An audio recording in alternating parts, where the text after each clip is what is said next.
안녕하세요. 책 읽어주는 꿀잠 DJ입니다. 잘 지내셨지요? 이게 얼마 만이죠? 네. 너무너무 오랜만이죠? 그동안 잘 지내셨을 거라고 믿습니다. 날씨가 왔다 갔다 하는데, 환절기, 그리고 기온차 큰 요즘 정말 감기, 건강 조심하시길 바랍니다. 네. 각설하고, 너무 오랜만에 만나 뵙기 때문에 빨리 읽어드리도록 할게요. 주문하신 꿈은 매진입니다. 달러구트 꿈 백화점 11번째 시간입니다. 지금 저희는 챕터 8 체험판 출시 타인의 삶 읽어드리고 있고요. 지난 시간에 그래서 그 달러구트님의 심부름으로 오트라님을 찾아가는 페니, 그리고 로비에서 오트라님을 한참 기다리다가 한 그 소년 집사의 안내로 오트라님을 드디어 만나 뵙게 된 그 부분까지 읽어드렸습니다. 오트라를 만나서 페니와 어떤 이야기를 하게 되는 건지 한번 함께 읽어볼게요. 문을 열고 들어서자 회의 때보다 머리를 짧게 자른 오트라가 페니를 맞이했다. 어서 와요. 기다리게 해서 미안해요. 달러구트님의 꿈 백화점에서 온 직원 페니입니다. 별로 기다리지 않았어요. 괜찮습니다. 지난번에 니콜라스의 집에서 봤던 분이군요. 기억나요. 그녀는 소매가 화려한 블라우스에 하이 웨이스트 슬랙스를 입고 서 있었다. 오트라의 등 뒤로 보이는 작업실은 갖가지 자료들과 사진들로 가득했는데 꼭 영화 세트장처럼 복잡하면서도 잘 정돈되어 보였다. 패션 잡지가 가득한 선반부터 여느 꿈 상점 못지않게 커다란 진열장도 있었다. 페니는 진열장에 어떤 꿈들이 있는지 궁금했다. 오트라가 먼저 창가를 등지고 소파에 다리를 꼬고 앉자 페니는 적당한 거리를 두고 맞은편 소파에 앉았다. 오트라는 진하게 내린 커피를 잔에 따랐다. 쌉싸래한 커피향이 그윽하게 주변에 내려앉았다. 커피 한잔 하겠어요?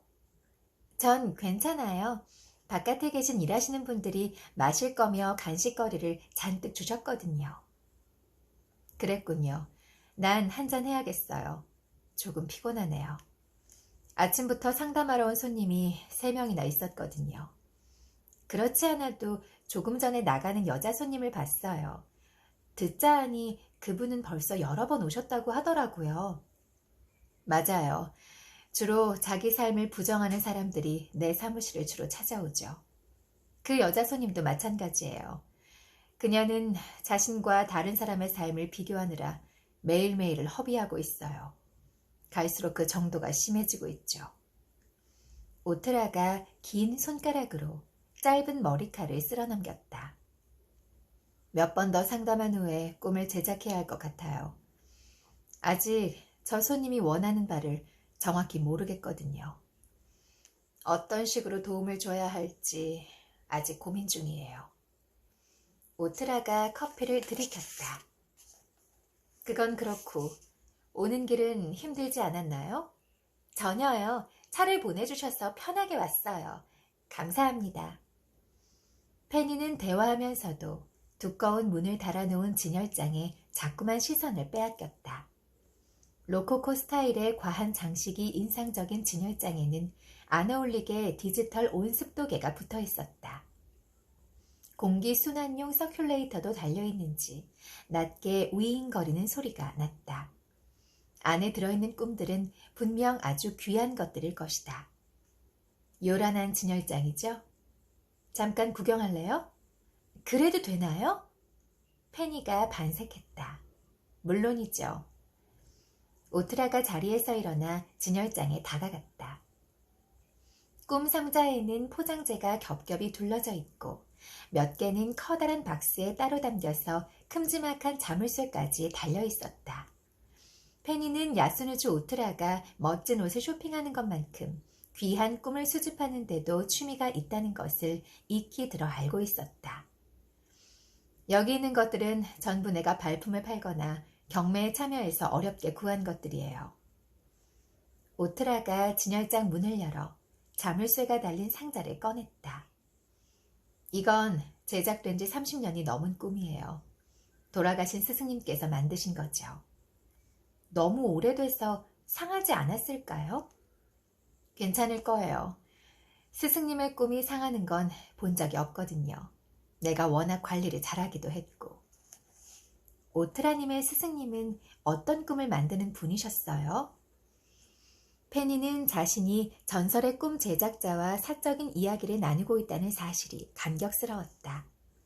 하지만 촌스럽게 호들갑을 떨지는 않기로 했다. 스승님도 나처럼 다른 사람의 삶을 살게 해주는 꿈을 만드셨어요. 굉장한 분이셨죠.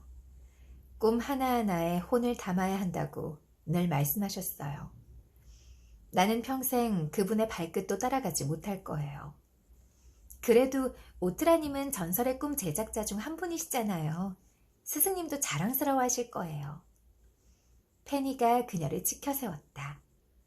전설이니 뭐니 하는 낯뜨거운 수식어는 전부 상품을 팔기 위한 협회의 얕은 수에 지나지 않아요. 오트라가 쑥스러워했다. 스승님의 이 꿈이 얼마나 긴 꿈인지 궁금하지 않아요? 얼마나 긴 꿈이죠? 자그마치 70년이에요. 70년. 믿어지나요? 그는 돌아가시기 전에 자신의 70살 평생을 꿈에 담으셨어요. 그리고 저에게 물려주셨죠.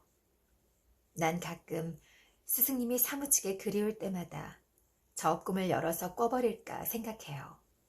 그럼 그가 날 처음 봤던 순간부터 굉장한 꿈을 만들어냈던 노하우까지 전부 엿볼 수 있겠죠. 그런데 왜 그렇게 하지 않으세요? 한번 꾸고 나면 사라져버릴 테니까요. 지금은 그저 이 진열장에 고이 모셔두는 것만으로 만족하고 있어요. 여기 아래 것은 경매를 통해 겨우 구한 거예요. 니콜라스가 아주 젊었을 때 만든 데뷔작이죠. 니콜라스도 내가 이걸 가지고 있는 줄은 모를걸요? 페니도 가끔 경매에 관심을 가져봐요. 웬만한 미술품을 사는 것보다 훨씬 투자 가치가 높아요. 오트라가 조언했다.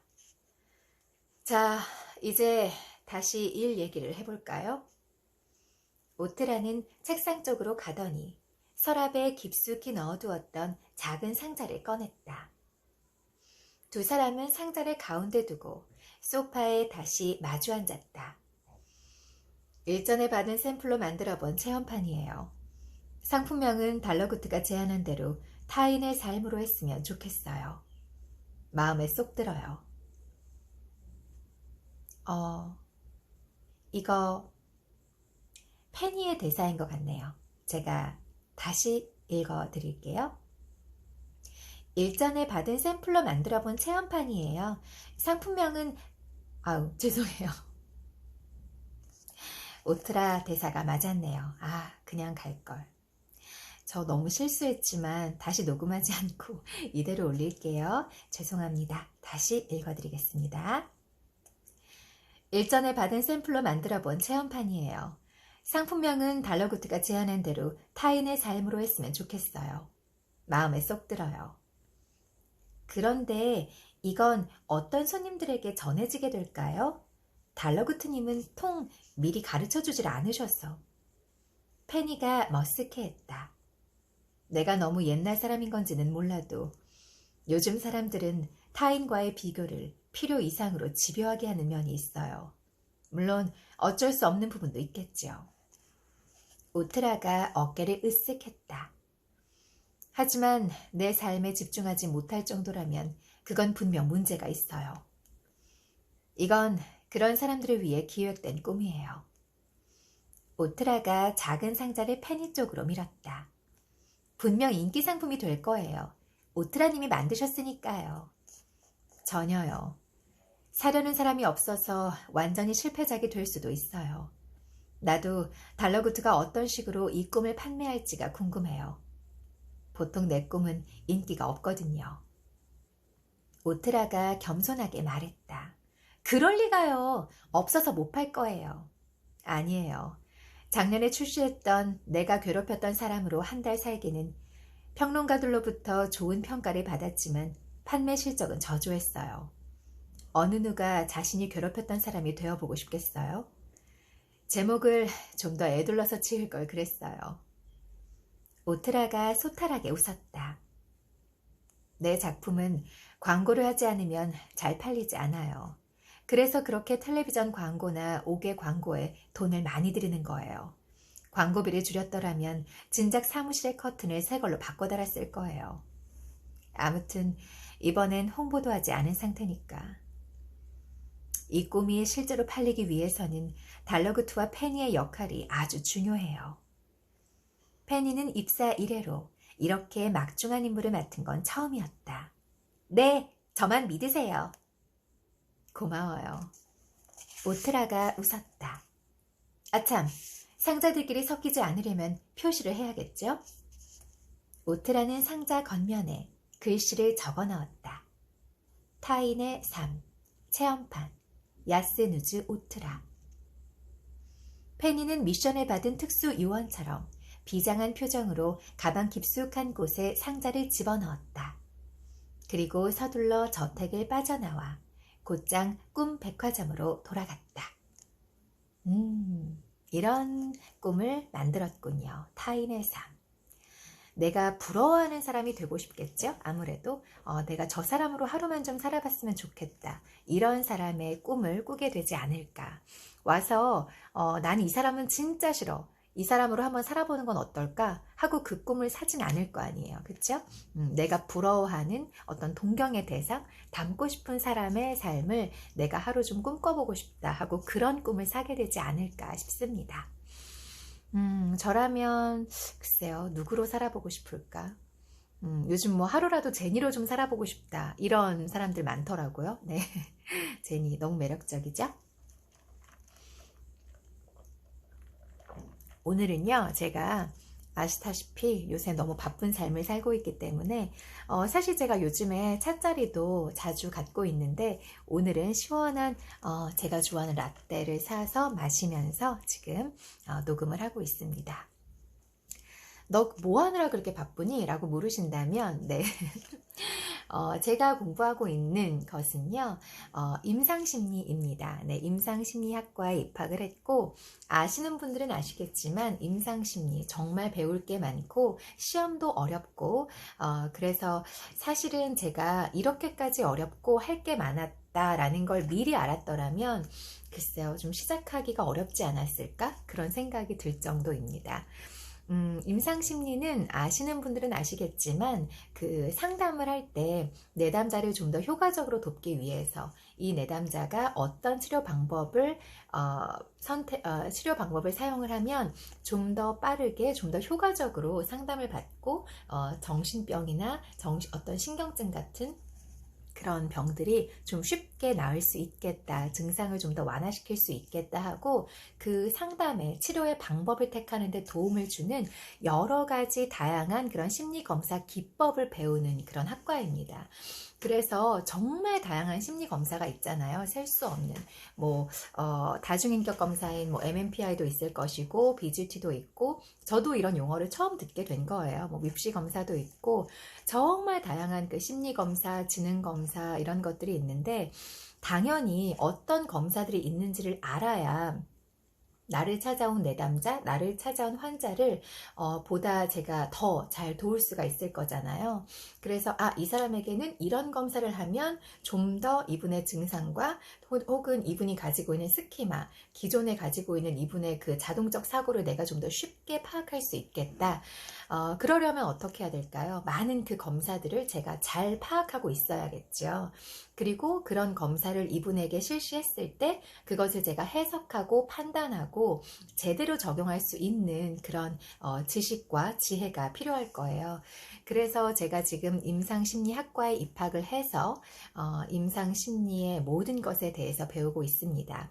심리학 개론부터 이상심리학부터 정말 다양한 그 심리검사의 원리들을 배우고 있는데요. 그러다 보니까 정말 하루하루 어떻게 가는지 모르겠어요. 계속해서 수업을 듣고 과제를 하고 그리고 또 그 안에서 함께 선생님들과 모여서 학생이죠. 학생인데 선생님이신 분들 그런 분들과 함께 모여서 같이 뭐 토막작이나 MMPI나 혹은 여러 다양한 그 벤더 도형 검사랄지 저희 안에서 저희가 함께 소화해 볼 수 있는 그런 많은 다양한 검사들을 부족하지만 굉장히 어설프지만 서로 이렇게 역할극을 하면서 역할을 나누어서 함께 스터디도 하고 있습니다. 그런데 확실히 이게 사람을 만나서, 그러니까 이론으로 그냥 이렇게 배우는 것보다 함께 만나서 검사지를 가지고 한 사람은 내담자, 한 사람은 상담자의 역할을 맡고 같이 검사를 해보는 것이, 그리고 그것을 어설프지만 좀 해석을 해보면서 그렇게 실습을 하는 게 훨씬 더 큰 그 공부 효과가 있더라고요.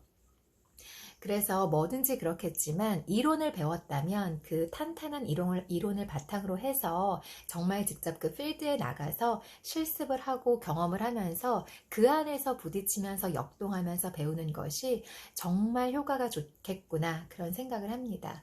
우리가 피아노를 아무리 악보로 계속 배우기만 해도 아 이게 도구나 이게 미구나 이렇게 치는 것이구나 아무리 우리가 배워도 1차원적으로 그냥 그 평면인 악보를 보면서 배울 순 없잖아요. 실제 3차원, 4차원인 그 피아노를 가지고 내가 직접 뚱땅뚱땅 하면서 소리도 내고 만져보기도 하면서 그것이 진짜 피아노를 배우는 것이듯이 이 임상심리도 그렇다는 생각이 듭니다. 그리고 항상 느끼지만 사람과 사람이 만날 때는 정말 그 지혜가 필요한 것 같아요. 저희 교수님들도 항상 말씀하시는 게 치료자가, 상담자가 내담자를 만났을 때 이론도 물론 중요하고 여러 가지 치료 기법들도 중요하고 또 그동안에 사람들을 많이 치료하고 만났던 연륜도 중요하지만 항상 중요한 것은 그 사람의 진심, 마음이다 라는 말씀을 해 주시더라고요. 온 우주에 이 사람 단 한 사람만 존재하는 것처럼 그 사람의 눈을 보고 그 사람이 있는 자리에 같이 들어가서 들어주라 라는 말씀을 하시거든요. 그래서 그 말씀을 듣고 제가 계속 초심을 새기게 되는 것 같습니다. 네가 무슨 공부를 하길래 그렇게 바쁜 거니? 라고 궁금해 하실까봐, 뭐 집안일은, 나란 일은 네가 다 하니? 라고 하실까봐 어떤 공부를 하는 건지 궁금해 하시는 분들도 조금은 계시지 않을까. 그래서 말씀을 드려봤어요. 할 게 정말 많은데 너무 재밌습니다. 그래서 여러분들도 만약 지금 그동안 내가 어떤 살림 때문에 아이들 기르는 것 때문에 혹은 일 때문에 건강 때문에 나이 때문에 경제적인 어려움 때문에 좀 미뤄뒀던 게 있으시다면 10가지 조건 중에 한 대여섯 가지만 충족이 되신다면 어차피 100% 모든 환경과 조건이 충족이 될 때는 없는 것 같아요. 저도 지금 무리해서 하고 있는 거예요. 그래서 하루가 어떻게 가는지 모르겠습니다. 그래서 좀 가끔은 짜증나기도 버겁기도 해요. 왜냐하면 계속 쭉 그냥 제가 공부만 할 수 있는 학생이 아니잖아요. 그래서 여러 가지 다양한 그 역할들, 엄마, 아내, 그리고 학생, 이 모든 역할들을 감당을 하려니 조금 맥이 자꾸 끊겨서 쉽지는 않은데 제가 지금 이렇게 열심히 발버둥 치면서 공부를 하면 제 5년 뒤, 10년 뒤는 지금보다는 조금 더 나아지지 않을까. 그리고 그때 돼서는 제가 그때 내가 좀 발버둥 치고 힘들지만 애쓰기를 잘했어. 이런 생각이 들 것 같아요. 그래서 지금 제 이력서에 만약에 세 줄이 써 있다면 지금 저의 이런 공부하는 그런 시간들을 통해서 5년 뒤, 10년 뒤에는 제 이력서에 한 줄, 두 줄이 더 써질 수 있을 거다. 그런 희망을 가지고 공부를 하고 있습니다. 여러분도 그래서 10가지 그 조건 중에 대여섯 가지만 충족이 되신다면 나머지 부족한 것 때문에 난 이래서 못해. 이러니까 나중에 할래. 지금은 안 되지 뭐 라고 생각하지 마시고 부족한 환경에서 부족한 대로 그냥 시작해 보시기 바랍니다. 네. 저도 사실은 잘 못하는데요. 제가 코로나 터지면서 제가 줌으로 대면 수업이 아닌 비대면 수업으로 이것저것 공부하고 자격증을 따고 그래서 지금 이 자리까지 올 수 있었던 그 시간들이 너무나 감사하게 생각이 됩니다. 제가 만약 저희 딸이 어렸을 때 그러니까 코로나가 터졌을 때죠. 3, 4년 전에 제가 그 공부를 시작하지 않았다면 지금의 저도 없을 거예요. 그래서 지금 제가 3, 4년 전보다 3, 4살 더 많이 나이가 들었지만 서글프고 허전하기만 하진 않은 것이 저는 제가 딴 자격증, 제가 지금 서 있는 이 학생이라는 자리 덕분이라고 생각해요. 그래서 제 채널을 듣는 분들께서 연령대가 그리고 환경이 역할이 어떠신지 모르겠지만 그냥 우리는 죽을 때까지 배워야 하는 것 같아요. 그 100세가 넘으신 연세대 석좌 교수 김형석 교수님께서도 100세가 넘으셨는데 지금이 나는 제일 좋다 그러시더라고요. 100세가 정말 무색할 정도로 너무나 영민하시고 눈이 초롱초롱하시고 지금 책도 내셨잖아요. 그래서 정말 나이는 숫자에 불과하구나. 그리고 그분이 나는 60세 때가 제일 좋았던 것 같다. 그런 말씀을 하시더라고요. 저는 요즘 제 나이를 보면서 내 나이가 이렇게 많아졌다니. 세월이 왜 이렇게 빨라. 참 옛날이 그립다. 마음은 안 늙었는데 그런 생각을 했는데요. 그분 말씀을 들으면서 안티에이징, 주름살, 탄력 이런 거 걱정한 제가 굉장히 부끄럽더라고요. 그분께는 이 겉의 노화, 내 몸의 노화와 신체의 노화는 아무것도 아닌 거예요. 내가 공부를 하지 않아서 내 마음과 내 뇌가 노화되는 것을 그분은 경계하시더라고요. 그래서 우리가 얼굴 촥촥 올리고 리프팅하는 그런 시간에 우리의 마음과 뇌도 리프팅하는 그런 시간을 가졌으면 좋겠습니다. 네, 요즘 공부를 해서 참 행복한 꿀디가 이런저런 이야기를 해보았습니다. 네, 듣느라 지루하셨죠? 책 읽어드릴게요. 무기력한 어느 일요일, 늦음하게 일어나 대충 밥을 챙겨 먹고 밀린 빨래를 돌렸더니 벌써 시간은 늦은 오후였다. 남자는 소파에 드러누워 음악 프로그램 재방송을 보고 있었다. 매회 가수 3팀이 출연해 인터뷰를 하고 미니 콘서트 형식의 공연을 선보이는 프로그램이었다. 마침 마지막 순서로 출연할 가수가 남자가 최근 무한 반복되고 있는 노래의 주인공이었기 때문에 그는 반가운 마음으로 채널을 고정했다. 요즘 이분과 같이 작업하고 싶어하는 뮤지션들이 줄을 섰다고 하죠? 사회자가 가수를 무대로 불러내기에 앞서 그를 소개했다. 물론 저도 그 중에 한 사람입니다. 방송 끝나고 번호를 꼭 알아내고 싶네요. 사회자가 천연덕스럽게 말했다. 음원 차트를 2달째 점령하고 있는 대세 뮤지션 박도연 씨입니다. 큰 박수로 맞아주세요. 남자는 얼마 전에 이 가수를 실제로 본 적이 있었다. 남자가 출근할 때마다 지나다니는 길에 다 쓰러져가는 다세대 주택이 있는데 그 사람이 그곳에 오래 살다가 이사를 간다는 소문이 동네에 퍼져서 온 동네 사람들이 가수의 얼굴을 보기 위해 이삿날 몰려들었었다. 남자도 그 인파 중에 한 명이었다. 이렇게 가까이에 유명한 사람이 살아있다는 것이 마냥 신기하기만 했다. 요즘 너무 바쁘시죠? 네, 정신이 하나도 없네요. 그래도 기분은 좋습니다. 인기가 실감이 나시나요? 아니요, 아직 잘 모르겠어요. 텔레비전 화면 속 가수가 환하게 웃었다. 몇 달 사이에 많은 것이 바뀌셨을 것 같은데 어떠신가요? 처음 낸 노래가 이렇게 잘 될지 예상하셨나요? 엄청나게 바뀌었죠. 그전에는 무명 생활이 아주 길었거든요. 노래도 이렇게까지 잘 될 줄은 몰랐어요. 하지만 만들고 난 직후에 제 마음에 쏙 들긴 했어요. 그게 중요한 것 같아요. 주위 친구들한테 연락 많이 오겠어요. 네, 얼떨떨해요. 사실 여기 나온 것도 꿈 같아요. 매주 챙겨보면서 저런 데 나가는 건 꿈도 안 꾸니까 작은 무대라도 설 수 있으면 좋겠다고 생각했었거든요. 텔레비전을 보고 있던 남자는 생각했다. 저렇게 빛나는 삶을 사는 사람은 얼마나 행복할까.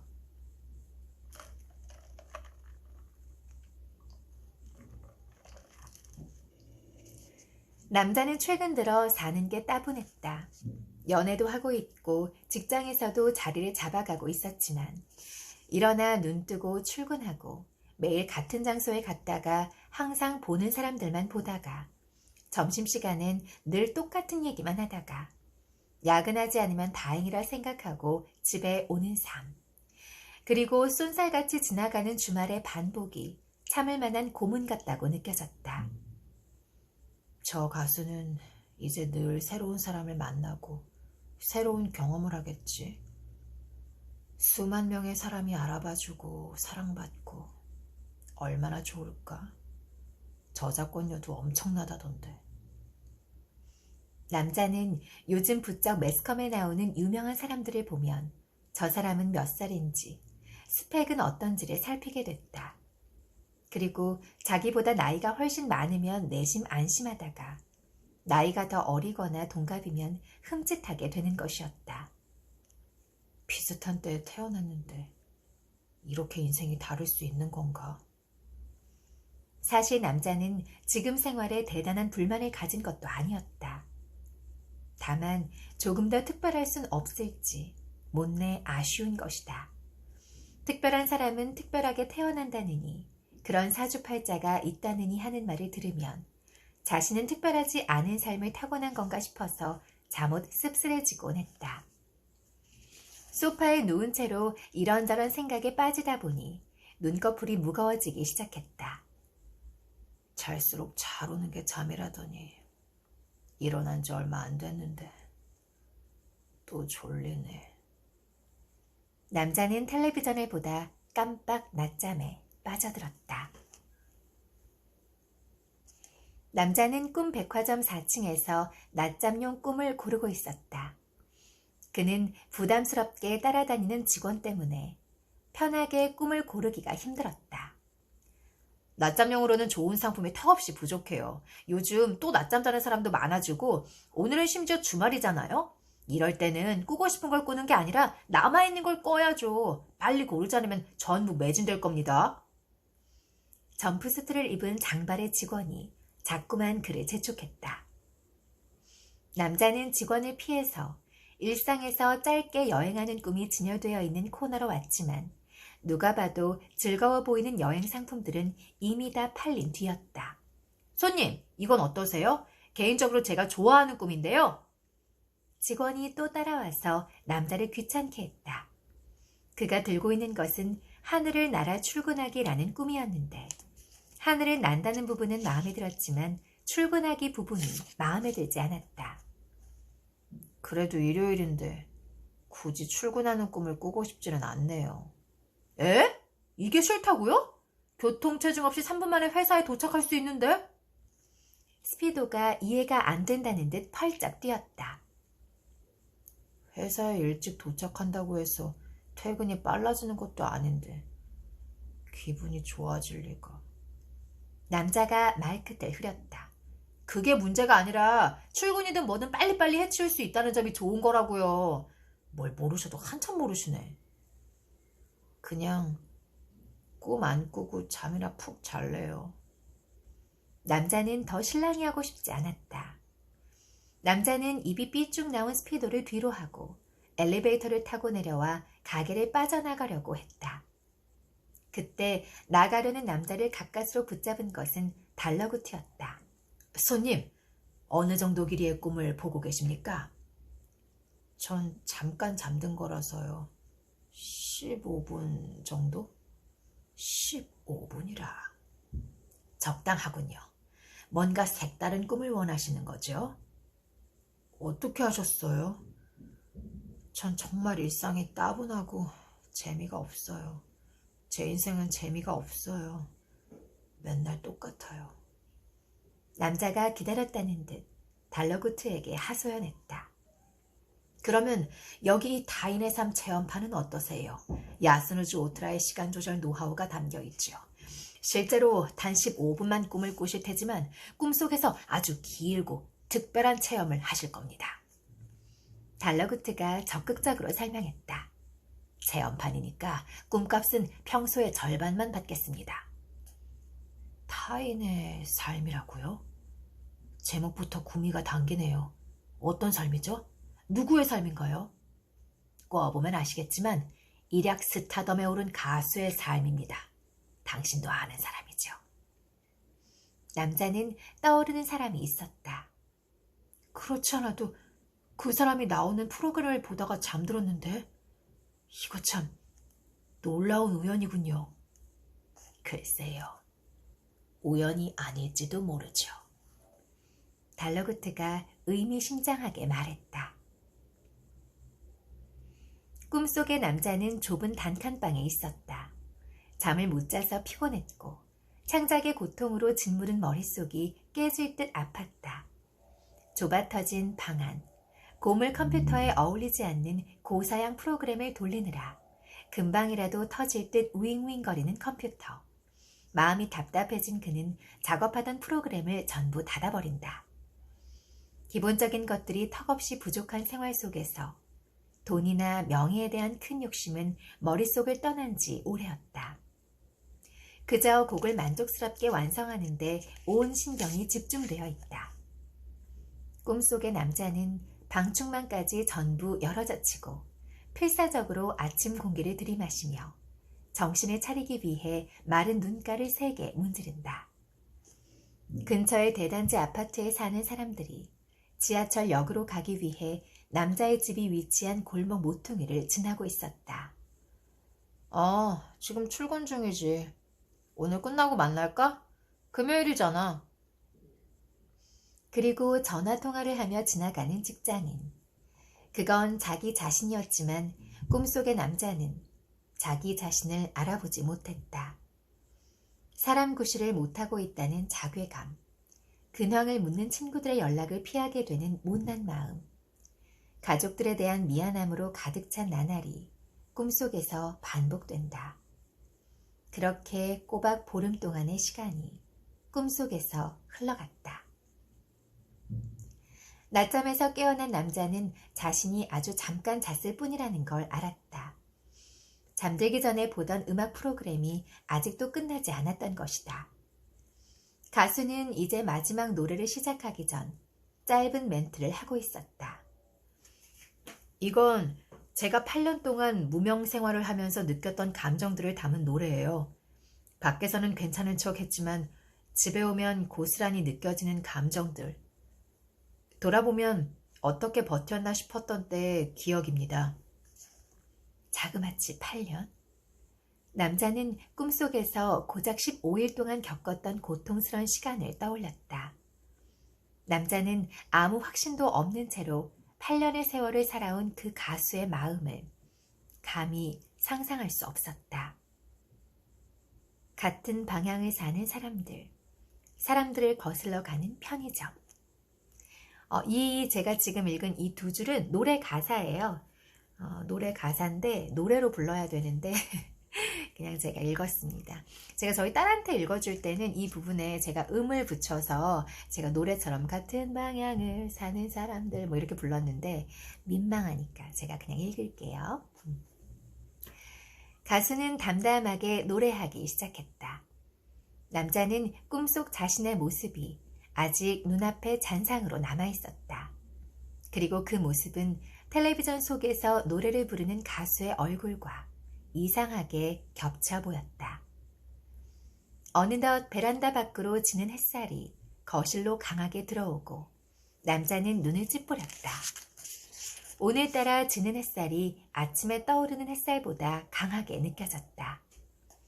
남자는 집안 곳곳이 노을빛을 받아 낯설게 빛나는 것을 바라봤다. 평소 같으면 일요일 오후, 지금 시간대가 그에게 가장 울적한 시간이었지만 오늘은 뭔가 다르게 느껴졌다. 체험판을 가져가신 손님은 지금쯤 어쩌고 계실까요? 아직 꿈값은 도착하지 않았어요. 깨달음에는 시간이 걸리는 법이지. 달러구트는 프런트에 쌓여있는 카탈로그를 정리하고 있었다. 타인의 삶을 꾸고 나면 어떤 꿈값이 도착할까요? 전 다른 사람의 삶을 보면 부러워서 열등감에 시달리기도 하고 우월감이나 안도감을 느끼기도 해요. 페니는 여러 상황을 떠올렸다. 좋은 가게에 먼저 취직했거나 집이 잘 사는 동창생을 떠올리기도 하고 변두리 하역장에서 일하는 아이를 보며 그래도 내가 쟤보다는 낫지라고 생각했다가 부끄러웠던 기억도 떠올랐다. 페니, 나는 자신의 삶을 사랑하는 방법에는 두 가지가 있다고 믿는단다. 첫째, 아무래도 삶에 만족할 수 없을 때는 바꾸기 위해 최선을 다한다. 페니는 고개를 끄덕였다. 그렇죠. 그리고 두 번째 방법은 쉬워 보이지만 첫 번째 방법보다 어려운 거란다. 게다가 첫 번째 방법으로 삶을 바꾼 사람도 결국엔 두 번째 방법까지 더득해야 비로소 평온해질 수 있지. 어떤 방법이죠? 자신의 삶을 있는 그대로 받아들이고 만족하는 것. 두 번째 방법은 말은 쉽지만 실행하기는 쉽지 않지. 하지만 정말 할 수 있게 된다면 글쎄다. 행복이 허무하리만치 가까이에 있었다는 걸 깨달을 수 있지. 달러구트가 알아듣기 쉽게 차근차근 말했다. 난 손님들이 두 가지 중 자신에게 맞는 방법을 터득할 거라고 믿는단다. 그러고 나면 아주 귀중한 감정이 꿈값으로 도착할 테지. 시간이 정말 많이 걸릴지도